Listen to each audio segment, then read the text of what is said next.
السلام علیکم ورحمۃ اللہ وبرکاتہ۔ دوسرے پارے کا آج ہم آغاز کرتے ہیں، اس کے اہم مضامین کو سمجھنے کا آغاز کرتے ہیں اس دعا کے ساتھ کہ اللہ تعالیٰ ہمیں اپنے کلام پاک کا صحیح فہم نصیب فرمائے اور ہمیں عمل کرنے کی توفیق عطا فرمائے اور ہمیں توفیق دے کہ ہم اس ملک کا نظام بنا سکیں، آمین۔ اعوذ باللہ من الشیطان الرجیم، بسم اللہ الرحمن الرحیم۔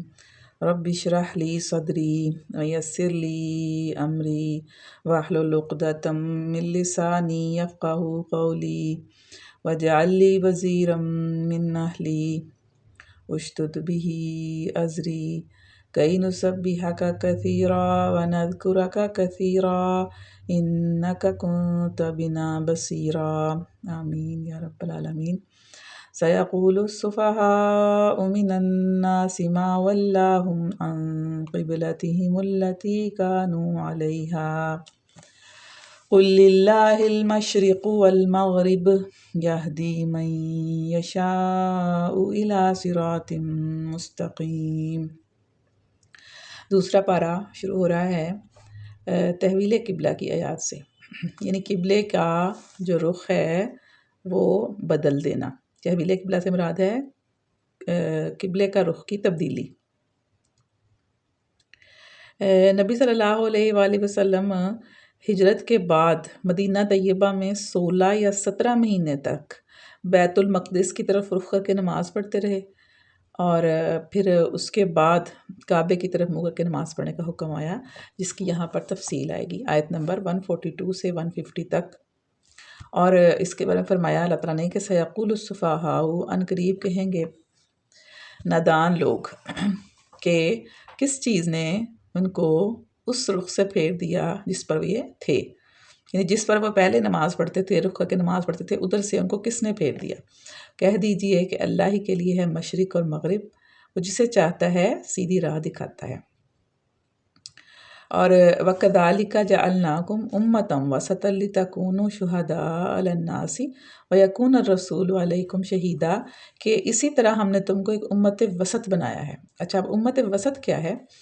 امت وسط جو ہے ایک ایسی امت ہے کہ یعنی ایک ایسا گروہ ہے جو عدل اور انصاف اور توسط کی روش پر قائم ہو، جو دنیا کی قوموں کے درمیان صدر کی حیثیت رکھتا ہو، یعنی وہ جو قوم ہے اس کو امت وسط، یعنی پہلے جس کی طرف جن کو یہ امامت جس کو کہہ لیں آپ سپرد کی گئی تھی، وہ بنی اسرائیل کی قوم تھی، ان کے سپرد تھا یہ والا منصب۔ تو اللہ تعالیٰ نے اب یہاں منصب بدل دیا اور امت محمدیہ صلی اللہ علیہ وآلہ وسلم کو یہ منصب عطا فرمایا۔ اور کیوں فرمایا؟ لِتَكُونُوا شُهَدَاءَ عَلَى النَّاسِ، تاکہ تم لوگوں پر گواہ ہو، وَيَكُونَ الرَّسُولُ عَلَيْكُمْ شَهِيدًا، اور رسول تم پر گواہ ہو۔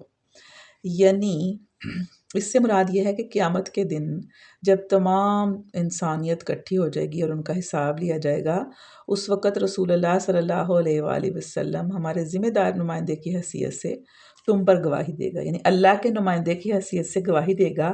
کیا گواہی دے گا؟ کہ اس نے صحیح فکر اور صحیح جو نظام تھا نا اس کی تعلیم دے دی، جو اللہ تعالیٰ نے اس کو تعلیم دی تھی اس نے آپ لوگوں کو دے دی، اور پھر اس کے مطابق اس نے عملاً وہ کام کر کے بھی دکھا دیا، یعنی صرف تعلیم نہیں دی بلکہ اس کو کر کے بھی دکھا دیا۔ اور پھر اس کے بعد رسول کے قائم مقام کون ہیں؟ ان کے امتی ہیں، تو ان کی حیثیت سے پھر جو ان کے امت کے لوگ ہیں ان کو دوسرے لوگوں پر گواہ کی حیثیت سے اٹھنا ہوگا، اور یہ گواہی دینی ہوگی کہ جو کچھ رسول نے تمہیں سکھایا تھا، پہنچایا تھا، تمہیں کر کے دکھایا تھا، وہ تم نے بھی کر دیا، اور تم نے بھی اسی طرح کیا اور پھر اس کو لوگوں تک پہنچایا۔ یہ ہے وہ گواہی، شہداء علی الناس، یہ ہے وہ فریضہ۔ یعنی یہ اتنی بڑی ذمہ داری ہے کہ فضیلت بھی ہے اس میں، سرفرازی بھی ہے، لیکن یہ بہت بڑی ذمہ داری بھی ہے کہ کسی کے سپرد یہ والا کام دے دیا جائے کہ امت کا صدر بنا دیا جائے، ان کو پوری امتوں کا صدر بنا دیا جائے، ان کو ان کا نمائندہ ہو کہ جس نے ان کو گائیڈ کرنا ہے صحیح راستے کی طرف۔ تو یہ جو ذمہ داری ہے یہ ہمارے اوپر ہے اب، کہ ہم نے رسول کے پیغام کو، صلی اللہ علیہ وآلہ وسلم کے پیغام کو عام لوگوں تک پہنچانا ہے۔ یعنی ایک خاتون خانہ ہونے کی حیثیت سے یا ایک خاتون ہونے کی حیثیت سے، خواہ وہ کسی بھی فیلڈ میں ہو یا کہاں پر بھی وہ اپنی ذمہ داریاں ادا کر رہی ہو، اس کے اوپر بھی یہ ذمہ داری عائد ہوتی ہے۔ ہر کسی کے اوپر اپنے اپنے، یعنی جس کی وہ ذمہ دار ہے، یعنی جس کے بارے میں ان سے پوچھا جائے گا، ان کی وہ ذمہ دار ہے، اور وہاں تک اس کی ذمہ داری بنتی ہے کہ وہ وہاں تک اللہ تعالیٰ کا پیغام پہنچائے، اور اپنے آپ کو وہ سمجھے کہ مجھے اللہ نے وہ مقام دیا ہے کہ میں دوسروں کو سیدھی راہ پہ چلانے والی بن جاؤں، ایک خاندان کے اندر اپنے بچوں کو، اور جہاں جہاں بھی، اگر وہ جاب کرتی ہے خاتون تو اب بھی، کہ میں اللہ کے دین کی طرف بلانے والی بن جاؤں، اللہ کے نظام کی طرف بلانے والی ایک فرد بن جاؤں، تاکہ اللہ کے حضور جب میں پیش ہوں تو پھر مجھ سے جب پوچھا جائے تو پھر میں اس کا جواب دینے والی ہوں کہ ہاں اللہ تعالیٰ جی، میں نے تیرے لیے، تیرے دین کی خاطر اس کو پھیلانے کے لیے کوشش کی، جدوجہد کی، جہاں جہاں میرا حلقہ تھا، جہاں تک میرا اثر تھا، جہاں تک میں پہنچ سکتی تھی، میں نے وہ پہنچایا۔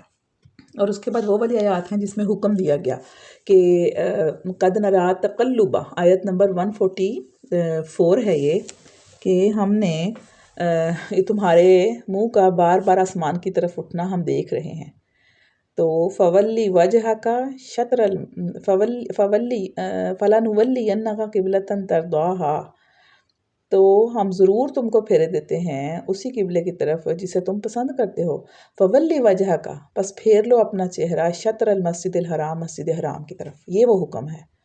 وَحَيْثُ مَا كُنْتُمْ فَوَلُّوا وُجُوهَكُمْ شَطْرَهُ، اور جہاں بھی تم ہو اسی کی طرف تم منہ کر کے نماز پڑھا کرو گے۔ اب یہ جو حکم تھا نا،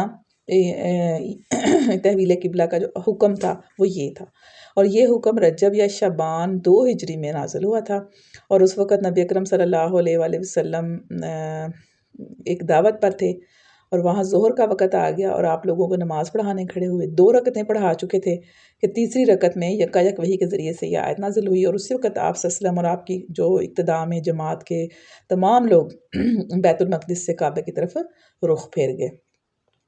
اور رخ کس طرح پھیرا کہ پورا کا پورا ان کو چل کے آنا پڑا تھا، کیونکہ جو بیت المقدس ہے وہ مدینے سے عین شمال میں ہے، اور کعبہ جو ہے وہ بالکل جنوب میں ہے، اور نماز باجماعت پڑھتے ہوئے قبلہ تبدیل کرنے میں، یعنی کہ جو امام تھا اس کو چل کر مقتدیوں کے پیچھے آنا پڑا، اور مقتدیوں کو صرف رخ ہی نہیں بدلنا پڑا ہوگا بلکہ کچھ نہ کچھ چل کر اپنی صفیں درست کرنی پڑی ہوں گی، یعنی اس طرح قبلہ جو تھا وہ تبدیل کیا گیا، یعنی اللہ کا حکم، یعنی اس سے ایک چیز جو سمجھ آتی ہے نا وہ یہ ہے کہ اللہ کا حکم اس کی حیثیت ہے اصل میں، کہ جب اللہ کا حکم آ گیا کہ یہ قبلہ نہیں رہا، یہ قبلہ ہے، تو پھر کوئی بھی جواز نہیں ہے، ایون کہ نماز بھی پڑھ رہے ہو تو پھر آپ نے اس کو چینج کر لینا ہے، یہ نہیں کہنا کہ ہو نہیں یہ تو یہ کیسے ہو سکتا، نہیں، جب اللہ کا حکم آ گیا تو پھر اس میں کیوں کیسے کیا نہیں ہوتا۔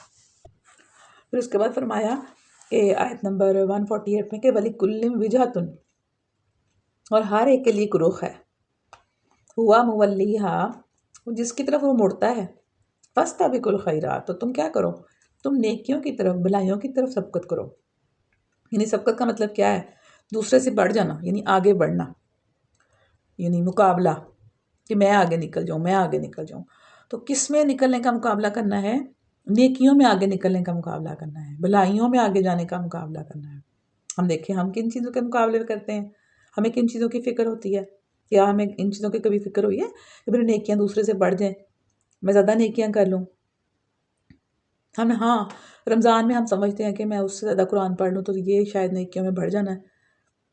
اصل میں نیکی صرف یہی نہیں ہے کہ آپ قرآن پڑھ لیں، اصل میں نیکی یہ ہے جو ہم آگے پڑھیں گے کہ نیکی کیا ہے، اور یہ کہ نیکیاں اللہ تعالیٰ کے جو احکامات ہیں جن سے اللہ راضی ہوتا ہے ان کو کرنا نیکیاں ہیں، اور جن سے وہ ناراض ہوتا ہے ان کو چھوڑ دینا نیکی ہے، ٹھیک ہے نا؟ تو نیکیوں میں آگے بڑھنے کے لیے کوشش کرو، ان میں مقابلہ کرو۔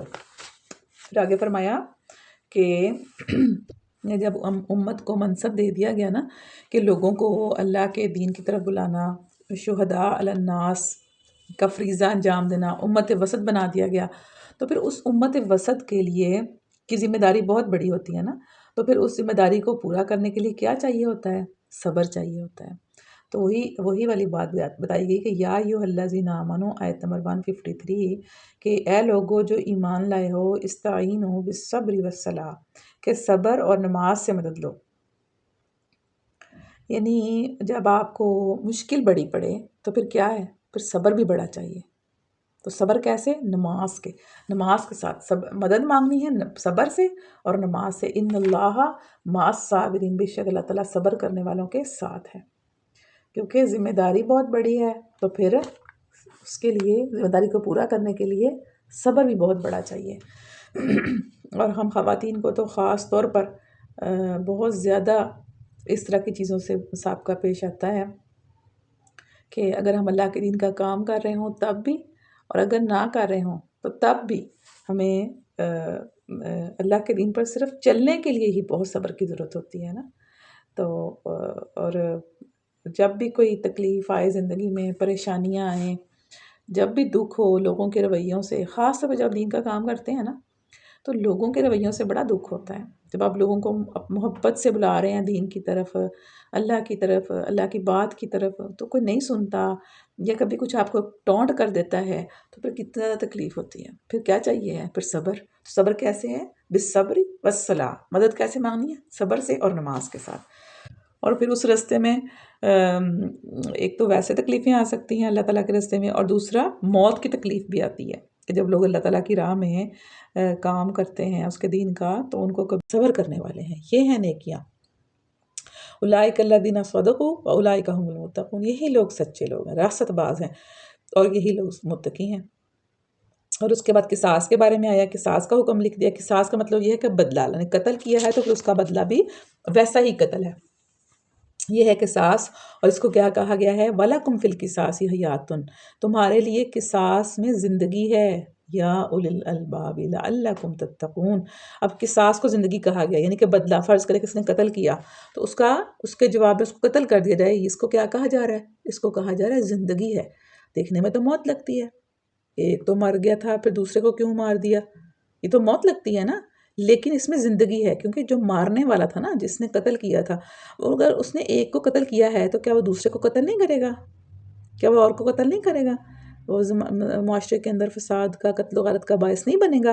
بنے گا. اس لیے ایسے کو قتل کر دینا، ایسے کا بدلہ دینا کیا ہے؟ زندگی ہے اس معاشرے کی. ٹھیک ہے. اس کے بعد پھر وصیت کرنے کا حکم دیا جا رہا ہے کہ اپنے رشتہ داروں کے لیے اور والدین کے لیے وصیت کی جائے. لیکن یہ حکم اس وقت تھا جب ابھی وراثت کا قانون نہیں آیا تھا. اس کے بعد جب وراثت کا قانون آ گیا نا تو پھر وصیت جو تھی نا وہ صرف 2/3 مال پہ تھی. یعنی جس کا وہ مال ہے نا وہ اس کے صرف 1/3 حصے پہ کر سکتا ہے وصیت. جو 2/3 ہے نا وہ اس کے رشتہ داروں کا ہے. یعنی جو اس میں اس کے والدین آ جاتے ہیں، اس کے جتنے بھی قریبی رشتہ دار ہیں وہ اس کے اندر آتے ہیں، اس کی اولاد آ جاتی ہے اس کے اندر، تو ان کو باقی جو 2/3 ہے وہ ان کا ہے، اور 1/3 پہ وہ وصیت کر سکتا ہے صرف جب قانون آ گیا.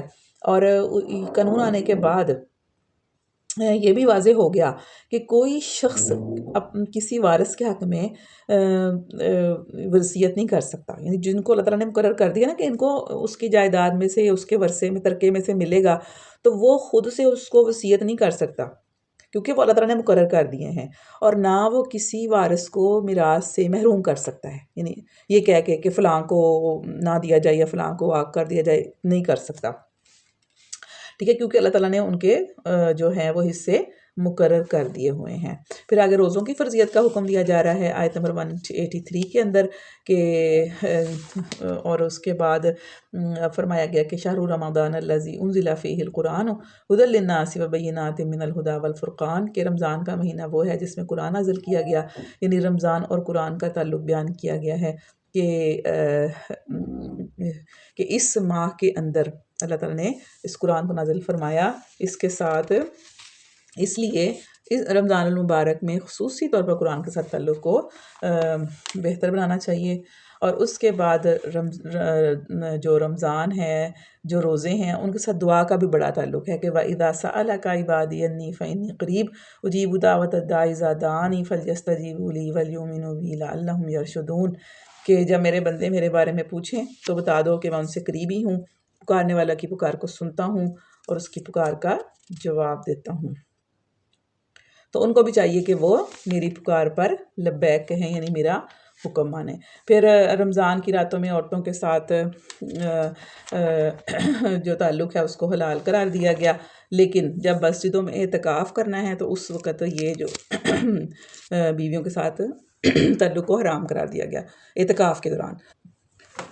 پھر اس کے بعد آیت نمبر 204 ہے اور 205 ہے کہ انسانوں میں سے ایسا بھی ہے جس کی باتیں تمہیں بھلی معلوم ہوتی ہیں۔ اچھا، یہاں پر دو مثالیں دی گئی ہیں نا، کہ ایک یعنی وہ شخص ہے جس کو جب اقتدار حاصل ہو جاتا ہے اور اس کو پاور مل جاتی ہے تو اس کے بعد وہ کیا کرتا ہے، وہ فساد کرتا ہے۔ یعنی پہلے تو اس کی باتیں بڑی بھلی معلوم ہوتی ہیں، ٹھیک ہے، بڑے دعوے کرتا ہے، لیکن جب اس کو اقتدار ملتا ہے تو وہ کیا کرتا ہے، وہ فساد کرتا ہے۔ اور کیا کرتا ہے، وَيُهْلِكَ الْحَرْثَ وَالنَّسْلَ، اور کھیتوں کو اور نسل کو تباہ کرتا ہے۔ اور جو دوسرا شخص ہے وہ کون ہے، وہ اللہ کی رضا کی خاطر اپنی جان کو کھپا دیتا ہے۔ یہ دو رویے یہاں پر بتائے گئے ہیں۔ وَمِنَ النَّاسِ مَن يَشْرِي نَفْسَهُ ابْتِغَاءَ مَرْضَاتِ اللَّهِ، اللہ کی رضا کی خاطر وہ اپنی جان کو کھپا دیتا ہے، اور ایسے بندوں پر اللہ تعالیٰ بہت مہربان ہے۔ اور پھر فرمایا گیا کہ اسلام میں پورے کے پورے داخل ہو جائے، ادخلوا یا ایھا الذین آمنوا ادخلوا فی السلم کافہ، اور یعنی اسلام کے اندر پورے کے پورے داخل ہو جاؤ، یعنی تمام جو تمہارے خیالات ہیں، تمہارے نظریات، تمہارے علوم، تمہارے طور طریقے، تمہارے معاملات، تمہاری ساری کوششیں، تمہارا عمل کے سارے راستے سب کے سب اسلام کے تابع ہوں۔ یہ نہیں کہ کوئی حصہ تو اپنی مرضی کا ہو اور کوئی حصہ کہاں سے لیا گیا ہو، کوئی حصہ کوئی قانون کہاں سے لیا گیا ہو اور کوئی قانون جو ہے وہ اللہ کی کتاب سے لیا گیا ہو، نہیں، بلکہ سارا کا سارا وہ زندگی کا پورا نظام جو ہے وہ اللہ کے، وہ جو اسلام ہے اس کا جو دین ہے اس کے مطابق ہو۔ یہ ہے اسلام کے اندر پورے کا پورا داخل ہو جانا۔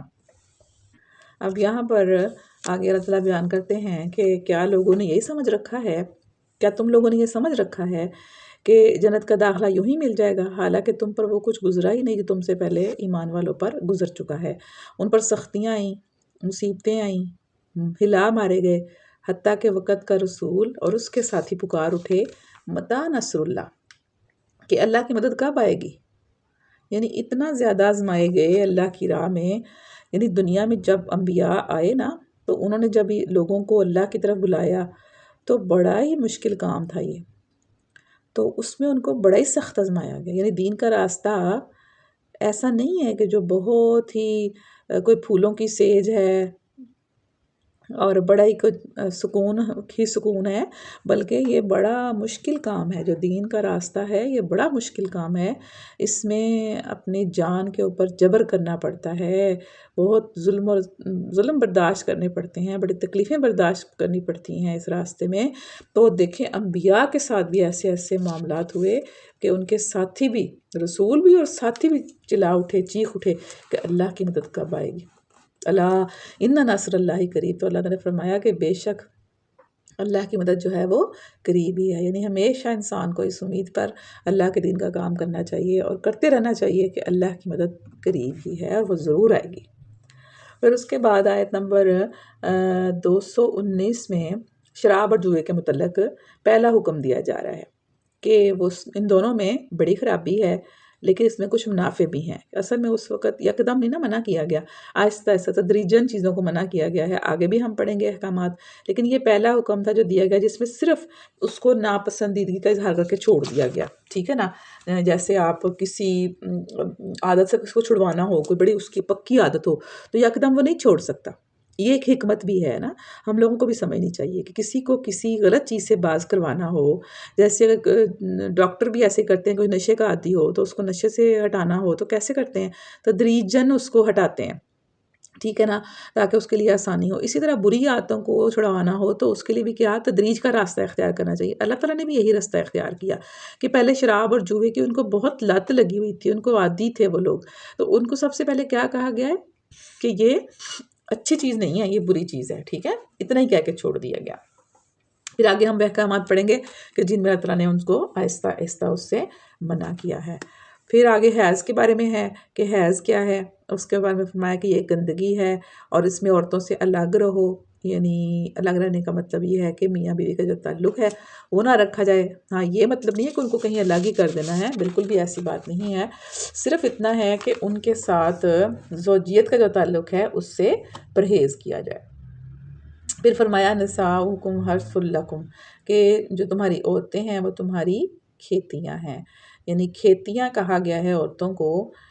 اگر ہم یعنی ہمیں لگتا ہے کہ عورتوں کو اچھے الفاظ نہیں استعمال کیے گئے لگتا ہے نا ہمیں، لیکن یہ بہت اچھے الفاظ ہیں، کیونکہ اگر ہم کسان اور ایک کھیت کا، اس کے کسان کا جو کھیت ہے نا اس کا اور کسان کا تعلق دیکھیں نا، تو ہمیں پتہ ہوگا کہ کسان کے لیے اس کی جو کھیتی ہے اس کی کتنی زیادہ اہمیت ہے۔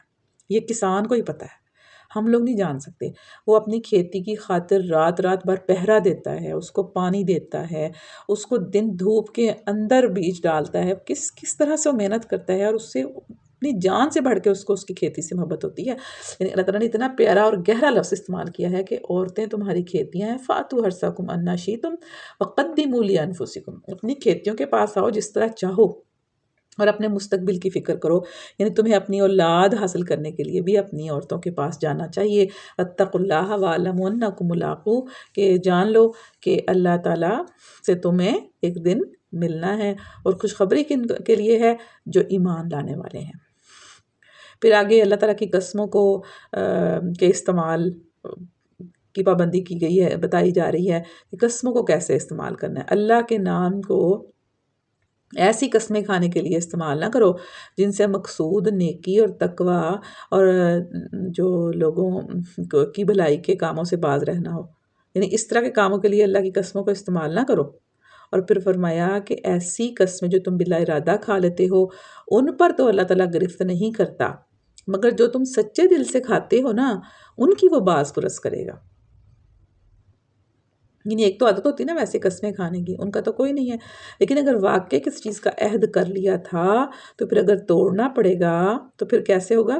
کفارہ ہوگا پھر اس کا۔ تو کفارہ کیا ہے قسموں کا؟ کہ 10 مسکینوں کا کھانا کھلانا ہے، یا انہیں کپڑے پہنانا ہے، یا غلام آزاد کرنا، یا پھر 3 دن کے روزے رکھنا ہے، یا آگے سورہ مائدہ کے اندر آئے گا۔ پھر اس کے بعد طلاق کے بارے میں حکم ہے کہ الطلاق مرتان، کہ طلاق 2 بار ہے، یا تو پھر سیدھی طریقے سے عورت کو روک لیا جائے یا پھر طریقے سے اس کو رخصت کر دیا جائے، یعنی طلاق کا طریقہ بتایا گیا ہے۔ وہ آگے بھی ہم اس کو تفصیل کے ساتھ پڑھیں گے سورہ طلاق کے اندر، اس لیے اس کو ابھی فی الحال ہم چھوڑ دیتے ہیں۔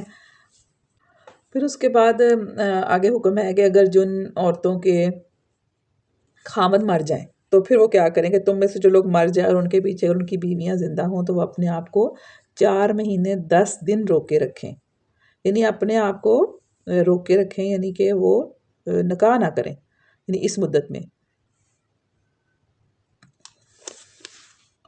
اور زینت سے بھی روک کے رکھنا، یعنی دونوں چیزوں سے روک کے رکھنا ہے۔ عدت کے دوران ایک عورت جو ہے وہ اپنے آپ کو بناؤ سنگار بھی نہیں کرے گی اور اپنے آپ کو نکاح سے بھی روک کے رکھے گی۔ پھر اس کے بعد فرمایا کہ حافظوا علی الصلوات والصلاۃ الوسطی وقوموا للہ قانتین 238، کہ اپنی نمازوں کی نگہداشت کرو، خصوصاً ایسی نماز کی جو محاسن صلاۃ کی جامع ہو۔ اور صلاۃ وسطیٰ سے مراد بعض لوگوں نے اس سے صبح کی نماز لی ہے، بعض نے ظہر کی، بعض نے مغرب کی اور بعض نے عشاء کی۔ سب سے زیادہ جو اقوال ہیں نا وہ عصر کی نماز کے بارے میں ہے، اور کہا جاتا ہے کہ نبی صلی اللہ علیہ وسلم نے اسی نماز کو صلاۃ وسطیٰ قرار دیا تھا۔ اور وسطیٰ کے معنی اصل میں نا ہیں بیچ والی چیز کے، یعنی ایسی چیز کے جو اعلیٰ اور اشرف ہو، اور صلاۃ وسطیٰ سے مراد بیچ کی نماز بھی ہو سکتی ہے اور ایسی نماز بھی ہو سکتی ہے جو صحیح وقت پر پورے خشوع کے ساتھ اور پوری توجہ کے ساتھ پڑھی جائے، یعنی ایسی نماز جس کے اندر وہ تمام خوبیاں پائی جائیں جو ایک نماز کے اندر ہوتی ہے، وہ بھی صلاۃ الوسطیٰ ہو سکتی ہے۔ اور اللہ کے حضور ایسے کھڑے ہو جیسے کہ فرما بردار غلام کھڑے ہوتے ہیں، یعنی اللہ کے سامنے کھڑے ہونے کا طریقہ بھی بتایا گیا ہے۔ جب نماز پڑھنی ہے تو کس طرح پڑھنی ہے؟ ایسے جیسے فرما بردار غلام کھڑا ہوتا ہے، جس طرح ہم دربار میں دیکھتے ہیں، کوئی دربار ہوتے ہیں تو ان کے اندر کیسے لوگ کھڑے ہوتے ہیں؟ غلام بالکل خشوع اور خضوع کے ساتھ وہ کھڑے ہوتے ہیں، تو اس طرح کھڑے ہو۔ اب آگے آیت نمبر 243 میں سے جو سلسلہ شروع ہو رہا ہے، اس میں اصل میں مسلمانوں کو جہاد کرنے پہ اور اپنا مال قربان کرنے پر ابھارا گیا ہے، اور انہیں ان کمزوریوں سے بچنے کی ہدایت فرمائی گئی ہے جن کی وجہ سے آخرکار بنی اسرائیل زوال کا شکار ہوئے، یعنی ان چیزوں کے بارے میں ان کو بتایا جا رہا ہے۔ فرمایا جا رہا ہے الم تری الی الذین خرجوا من دیارہم، کیا تم نے دیکھا نہیں ہے ان لوگوں کو جو اپنے گھروں سے نکلے تھے موت کے ڈر سے، وہم الوف، اور وہ ہزاروں کی تعداد میں تھے، حذر الموت، موت کے ڈر سے نکلے تھے، فقال لهم اللہ موتوا، تو اللہ تعالیٰ نے کہا کہ مر جاؤ، ثم احیاہم، پھر ان کو زندگی بخش دی۔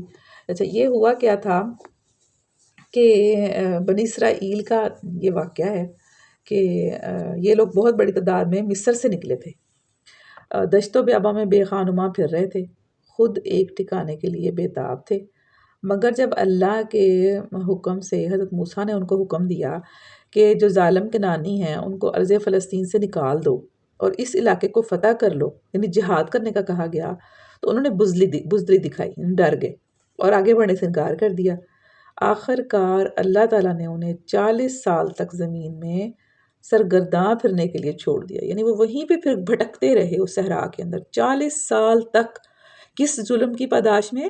کہ انہوں نے جہاد کرنے سے انکار کر دیا تھا، ڈر گئے تھے، بزدلی دکھائی تھی، تو اللہ نے ان کو کہا کہ اب تم یہاں بھٹکتے رہو۔ وہ 40 سال تک وہاں بھٹکتے رہے، اور یہاں تک کہ ان کی ایک نسل ختم ہو گئی اور دوسری نسل صحراؤں کی گود میں پل کر اٹھی، تب اللہ تعالیٰ نے ان کو کنعانیوں پر غلبہ عطا کیا، یعنی اتنا بڑا ان کو اس کی سزا دی گئی کہ وہ پورے 40 سال تک اس صحرا میں پھرتے رہے، مطلب اتنا وہ ذلیل اور خوار ہوئے، پھر ان کی نسل ختم ہوئی، دوسری نسل بڑی ہوئی اور وہ صحرا میں بڑی ہوئی پلی، تو پھر اللہ تعالیٰ نے ان کو کنعانیوں پر غلبہ عطا فرمایا۔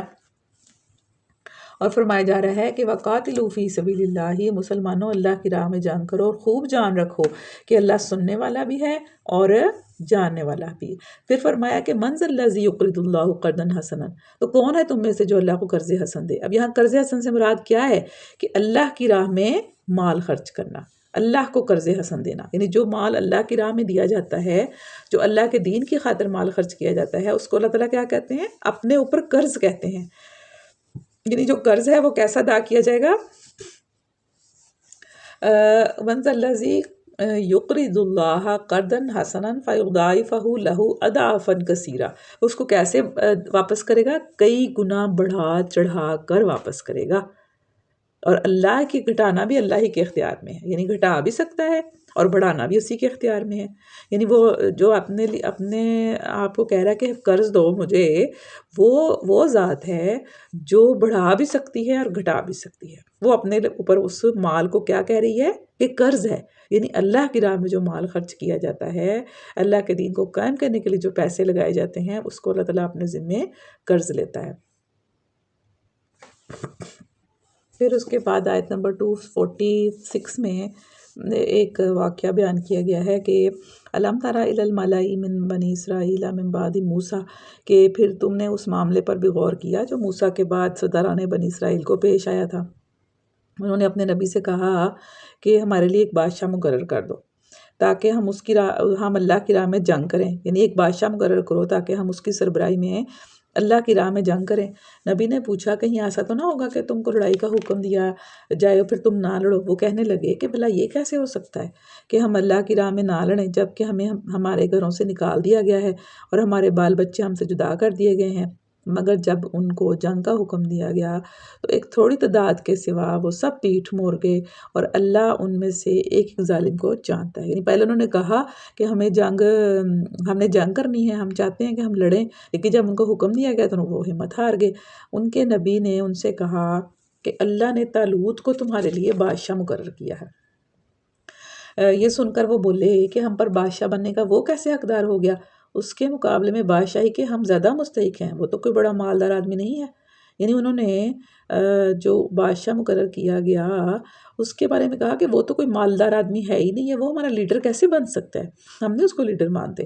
نبی نے جواب دیا، اللہ نے تمہارے مقابلے میں اسی کو منتخب کیا ہے، اور اس کو دماغی اور جسمانی دونوں قسم کی اہلیتیں فراوانی کے ساتھ عطا فرمائی ہیں، اور اللہ کے اختیار میں ہے کہ اپنا ملک جسے چاہے دے۔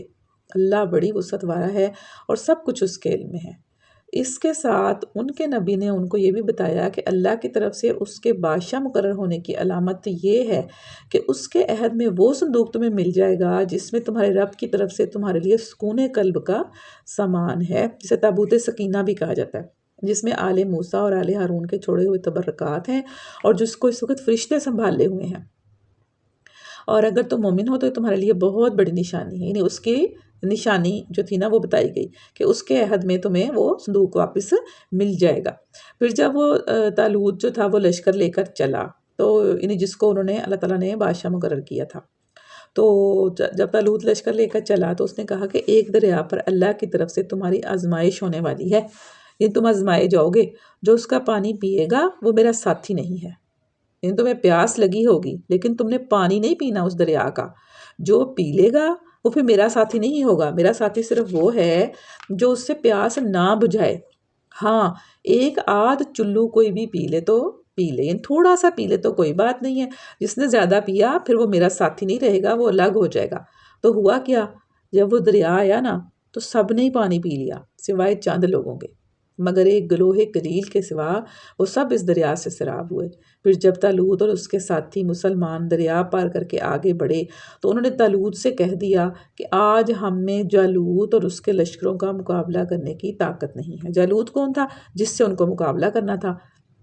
لیکن جب جو لوگ یہ سمجھتے تھے کہ انہیں ایک دن اللہ سے ملنا ہے، انہوں نے کہا بارہا ایسا ہوا ہے کہ ایک چھوٹا گروہ اللہ کے اذن سے ایک بڑے گروہ پر غالب آ گیا ہے۔ یہ ہوتا ہے ایمان، کہ چھوٹا گروہ تھا، یعنی یہ ایمان والوں کا ایمان ہے کہ جب اللہ کی مدد ہوگی تو چھوٹا گروہ بھی غالب آ جائے گا۔ تو یہی والا ان کا ایمان بھی تھا، جو سچے تھے۔ جو جھوٹے تھے وہ تو نکل گئے، وہ تو الگ ہو گئے، انہوں نے کہا ہم نے تو لڑنا ہی نہیں ہے، ہمیں تو سکت ہی نہیں ہے مقابلہ کرنے کی۔ لیکن جو سچے اہل ایمان تھے نا، انہوں نے کہا کہ کوئی فرق نہیں پڑتا، اللہ چاہے تو وہ چھوٹے گروہ کو بھی غالب کر سکتا ہے۔ اللہ صبر کرنے والوں کا ساتھی ہے۔ اور جب وہ جالوت اور اس کے لشکروں کے مقابلے پر نکلے تو انہوں نے دعا کی کہ ربنا افرغ علینا صبرا، کہ اے ہمارے رب ہم پر صبر کا فیضان کر، یعنی ہم پر صبر انڈیل دے، ہم پر صبر ڈال، وثبت اقدامنا، اور ہمارے قدم جما دے، وانصرنا علی القوم الکافرین، اور ہم کو کافروں کی قوم پر مدد نصیب فرما۔ یہ دعا ہے جو انہوں نے مانگی۔ اور پھر کیا ہوا کہ فہزموہم باذن اللہ، آخر کر اللہ کے حکم سے انہوں نے کافروں کو مار بگایا، اور داؤد نے جالوت کو قتل کر دیا۔ اب یہ داؤد کون تھے؟ داؤد علیہ السلام اس وقت ایک کم سن نوجوان تھے اور طالوت کے لشکر میں تھے۔ اس وقت پہنچے جب وہ جو جالوت تھا نا وہ دعوت دے رہا تھا ان کو کہ آؤ مارو مجھے، لڑو میرے ساتھ۔ اس وقت کسی میں ہمت نہیں تھی اس وقت کہ وہ اس کے سامنے لڑے۔ وہ اتنا کڑیل تھا، اتنا وہ خطرناک تھا کہ کسی کی اس کے آگے جانے کی ہمت نہیں تھی۔ لیکن اس وقت داؤد آئے اور انہوں نے اس کو قتل کر دیا۔ وَقَتَلَ دَاوُودُ جَالُوتَ وَآتَاهُ اللَّهُ الْمُلْكَ وَالْحِكْمَةَ وَعَلَّمَهُ مِمَّا يَشَاءُ، اور پھر کیا کیا، داؤد نے جالوت کو قتل کر دیا اور اللہ تعالیٰ نے اسے سلطنت اور حکمت سے نوازا، اور جن جن چیزوں کا چاہا اس کو علم دیا۔ اگر اس طرح اللہ تعالیٰ فرماتے ہیں، آگے فرمایا کہ اگر اللہ تعالیٰ اس طرح انسانوں کے ایک گروہ کو دوسرے گروہ کے ذریعے سے ہٹاتا نہ رہتا تو زمین کا نظام بگڑ جاتا۔ لیکن دنیا کے لوگوں پر اللہ کا بڑا فضل ہے کہ وہ اس طرح دفع فساد کا انتظام کرتا رہتا ہے۔ یہاں پر ہمارا پارہ جو ہے وہ مکمل ہو جاتا ہے۔ اللہ تعالیٰ سے دعا ہے کہ وہ ہمیں اپنے کلام کو بہترین طریقے سے سمجھنے کی توفیق عطا فرمائے، اور اس کے ہمیں اہل القرآن میں شامل فرمائے، اور ہمیں اس پر عمل کرنے والا بنا دے، اور اس کو لے کر اٹھنے والا بنا دے۔ آمین یا رب العالمین۔ ربنا تقبل منا انک انت السمیع العلیم وتب علینا انک انت التواب الرحیم، وصلی اللہ تعالی علی خیر خلقہ محمد وآلہ وصحبہ اجمعین برحمتک یا ارحم الراحمین، آمین۔ السلام علیکم ورحمۃ اللہ وبرکاتہ۔